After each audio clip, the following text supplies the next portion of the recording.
Today on Public Eye News, Michigan State Police have provided an update on a fatal crash in Masonville Township. And later, Governor Gretchen Whitmer advocates for changes to national tariff policy. Tim Knapp will have your weather forecast for the next couple days. Later, Emma Moratz will bring you today's sports breakdown. I'm Summer Starrett. And I'm Colin Morrison. You're watching Public Eye News.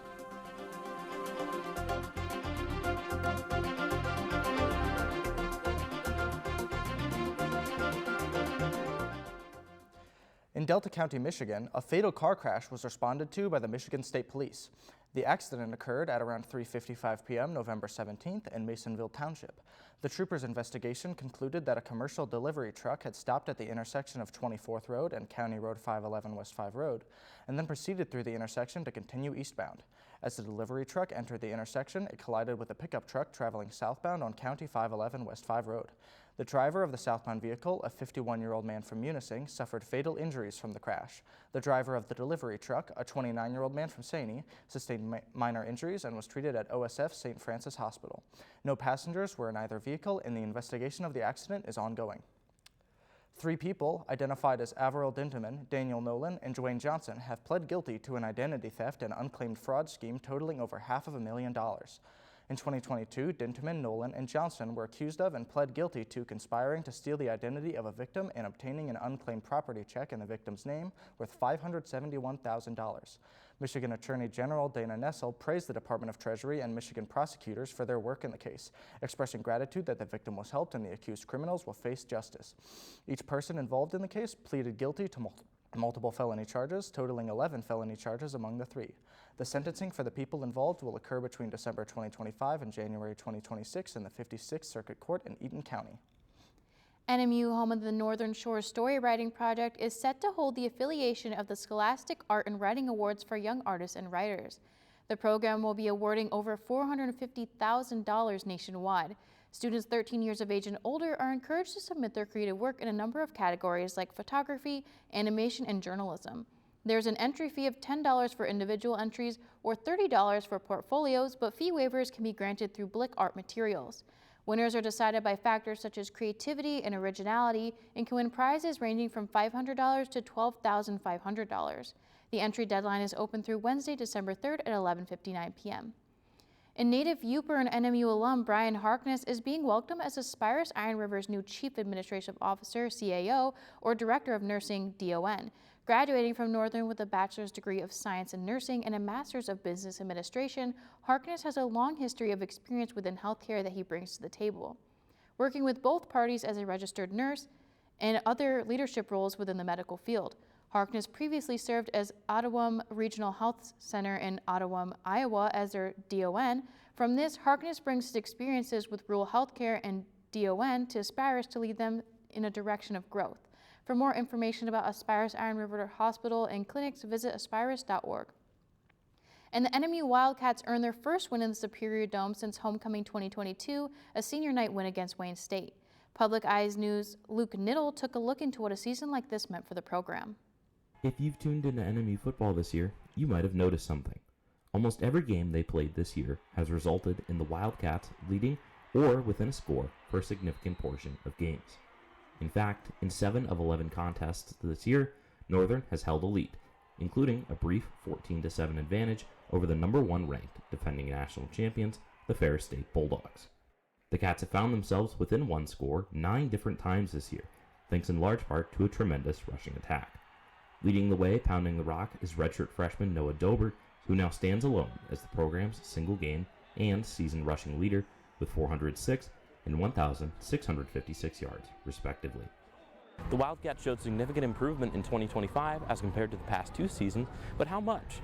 Well, in this year's campaign, they racked up 3,358 yards on the ground as a team, a program record.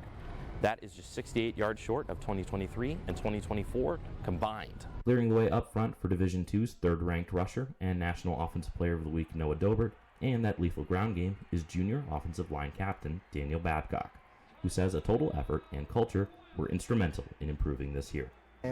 We realized that you have to play 4 quarters in college football. You can't play 3.5. This year we built a tremendous culture just within the team. Like, everyone is so close with everyone. It's honestly the closest football team that I've ever been a part of. That never quit philosophy and team culture showed itself in the backstretch of the season with the Wildcats earning their first wins since 2022 and going 2-0 under interim head coach Billy Lindquist. At a first glance, it may appear as though the Wildcats are a shoe-in to schedule for the 2026 campaign. But as anybody who played them will tell you, there's nobody in the country that wants to play Northern Michigan for 60 minutes. Reporting for Public Eye News, Luke Middle. Now don't touch that dial. We'll be right back with your weather and statewide news after this short break. Tonight on the American Revolution, Battleground, New York. Washington makes a number of tactical mistakes. Women continue to be at the heart of the resistance. If our men are all drawn off, you would find a race of Amazons in America. And the reality of war. The United States came out of violence. When the American Revolution continues, tonight at 8/7 Central. Welcome back to Public Eye News. I'm Tim Knapp here with your weather report. Looking at our campus camera right here, it looks like we have a little bit of student traffic, but blue skies overall, and you'll see that all across the map. Current temperatures, we see sun everywhere except Sault Ste. Marie, but that's okay, we'll take it. Up in Houghton, it's 40 degrees. In Ironwood, it's 40 degrees. Down in Iron Mountain, it's 39 degrees. And down in Menominee, it's 41 degrees. Moving across our map now, in Escanaba, it's 40 degrees. In Manistee, it's 40 degrees. In Sault Ste. Marie, it is 36 degrees. And back home in Marquette, it's 37 degrees. Taking a look at those current conditions a little bit more, and our winds are very slow today. Southwest at 3 miles an hour. Our barometric pressure is 30.06 inches and falling. And taking a look into tonight, we have clear skies with a low of 21 degrees, winds out of the west at 5 miles an hour, and our moon phase is a waning crescent. Taking a look into tomorrow, it's cloudy with a high of 43 and a low of 29. Winds also slow out of the southwest at 5 miles an hour. Looking ahead though into the next 3 days, Thursday, we have a high of 44 and rainy, 35 degrees as our low. Friday, we have a high of 40 degrees and a low of 32 degrees, but sunny. And Saturday, it's a high of 43 degrees and a low of 31 degrees and partly sunny. A great weekend to get home, Wildcats. Drive safely. Now, back to the desk. Thank you for that weather report, Tim. Now, on to our statewide news. Michigan Attorney General Dana Nessel has announced a new Abbott Elementary-themed awareness program for the Michigan Consumer Protection social media account. Themes from the popular comedy show will be used to help Michigan consumers learn about common scams, consumer laws, AI-related scams, and other ways bad actors can harm consumers. Nessel stated that keeping Michiganders engaged with information is important and stated the need for consumers to stay constantly updated on scams that can affect them. The campaign will run from now until November 28th, and you can view these posts and follow the @MI Consumer Watch account on Facebook, Instagram, X, formerly known as Twitter, and LinkedIn. You can also learn more about consumer protection at mi.gov/consumerprotection.com. And Governor Gretchen Whitmer published an opinion editorial in the Washington Post calling for changes to the national tariff policy that she claims can make life more affordable for Michiganders and Americans. Whitmer stated that despite Republican claims of more affordable goods and services during the 2024 election, goods have only gotten more expensive, and as well as health care and rent. The governor also stated that employment has plummeted in Michigan, and grocery retailers have increased prices as a result of tariffs. Whitmer stated that tariff revenue should be reinvested in American businesses and retailers, and that current tariffs are, quote, broad and poorly designed, unquote, and should therefore be reworked to support Michigan consumers. The House voted today on legislation that would require the Attorney General to make public all unclassified and investigative materials related to the case of convicted sex offender Jeffrey Epstein. President Trump has also signaled that he will sign the bill if it clears Congress. Natalie Brand has more details from the White House. To give a little reminder that this was me at 14 years old. I was a child. Epstein survivors reflecting on the past say the vote scheduled for this afternoon is long overdue. This isn't just one case gone wrong. It's an institutional failure on a historic scale, and every member of Congress and this administration must answer for that failure. The House is fast-tracking the bill, so it will require 2/3 majority to pass. You are going to see probably a unanimous vote in the House to release the Epstein files, but the real fight will happen after that. President Trump told reporters Monday he would sign the legislation if it reaches his desk. House members leading the effort have called on the Senate to take up the bill without amending it. It should go straight to the Senate and it should be signed. No amendments, no adding loopholes. Justice is long overdue. House Speaker Mike Johnson has already called on changes to be made in the Senate. Congress should give the Attorney General broader authority to redact all the victim information. The discharge doesn't do that.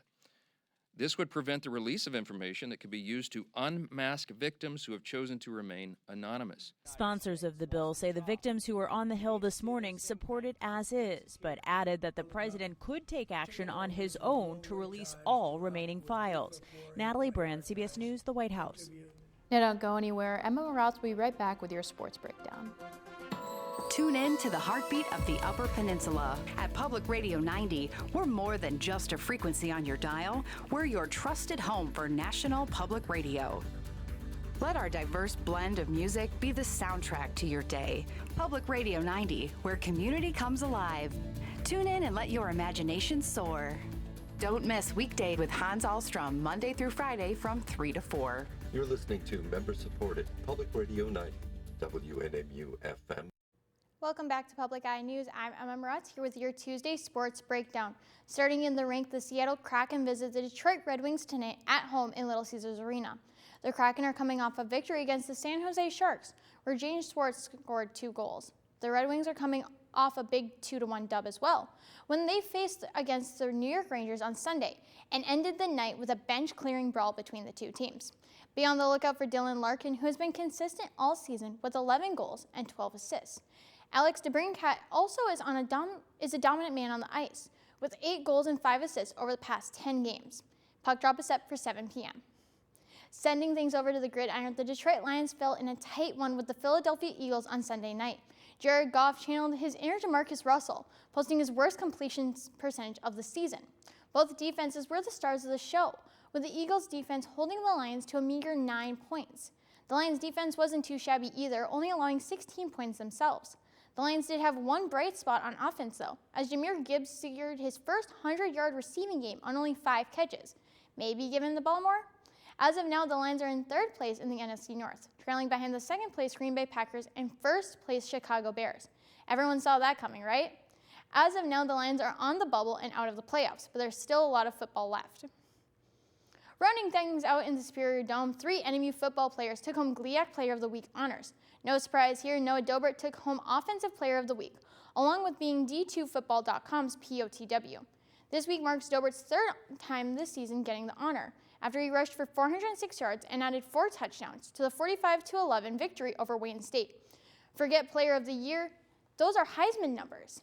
Jeremiah Gossett claims the defensive POTW after he had 10 pass breakups, 2 interceptions, and 2 fumble recoveries while wearing the green and gold. Rounding out the trio is Michael Carlin, who claimed the Special Teams Player of the Week, going 5 for 11 on field goals across the season.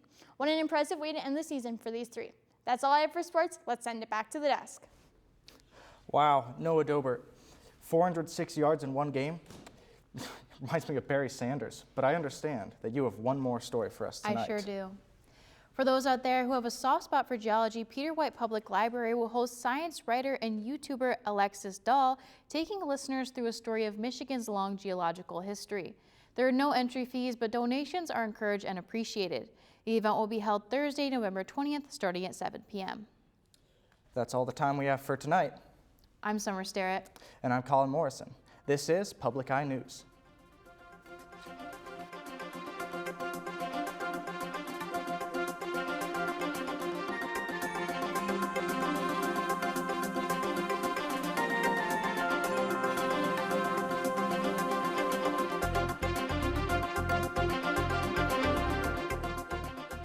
The preceding program was produced by WNMU-TV, Northern Michigan University Public Television, in studios located in Elizabeth and Edgar Hardin Hall.